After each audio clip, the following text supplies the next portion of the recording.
Hi, welcome to my craft room. Carol Gatton, your Stampin' Up! Demonstrator, and let's now complete the inside of our card. We're going to be using I Like You Hostess Set, and we will be using the Elegant Eggplant and the Wisteria Wonder. Now we are going to be making a mask for our center panel for our inside. I'm using this snail, and I'm going to be hitting the top, bottom, and two centers. And make sure you do remove a lot of that tackiness from this, because otherwise it'll tear your cardstock when you go to remove it. We're going to ink this up with the Elegant Eggplant, and we're going to be getting all four of our corners. Now, if you haven't masked before, this piece that I have on here is just a scrap from my grid paper. That works great. Or printer paper or notebook paper.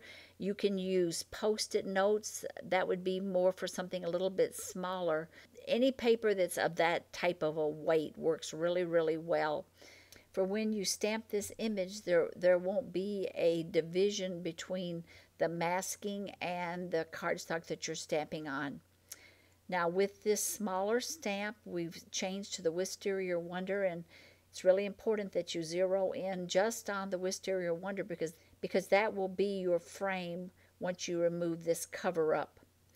I am inking up my sponge, and I am beginning on my scrap paper, and then I'm working out to the Wisteria Wonder, so that the bulk of the ink is going on to this scrap of paper, but yet what I'm doing is creating a frame, and you want a nice crisp image, and if you did not do this, you wouldn't get that definition. So make sure you do that if that's what you're trying to achieve.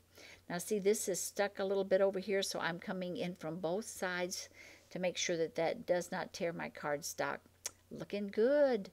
Okay, I'm going to use now my sponge again, and I'm going around my edges. So let's distress those, and I'm really just zeroing in on my corners. That's what I want to give more definition, and the other part I'm just kind of gliding my sponge along that. Then we're going to bring back our Elegant Eggplant, and we are going to stamp that large flourish once again with the largest part of the flower at the top, and we're going to angle it into that left corner, and this just really, to me, makes this pop. Now I love stamping on the inside of my cards, and sometimes they're simple and sometimes they're more elegant, but it's something that I get a lot of joy out of. Now you can recreate parts of this stamp. That's the beauty of stamping. Like this is just like a half moon, but we're going to continue to go around to give the effect that that's more circular. That's one thing that I really love. You can change colors. You can change the design just by adding little touches. Now let's use our Wisteria Wonder, and we're going to do our envelope as well. I love doing my envelope because I want, when someone sees something coming in the mail from me, that it's going to be decorated to coordinate with my card.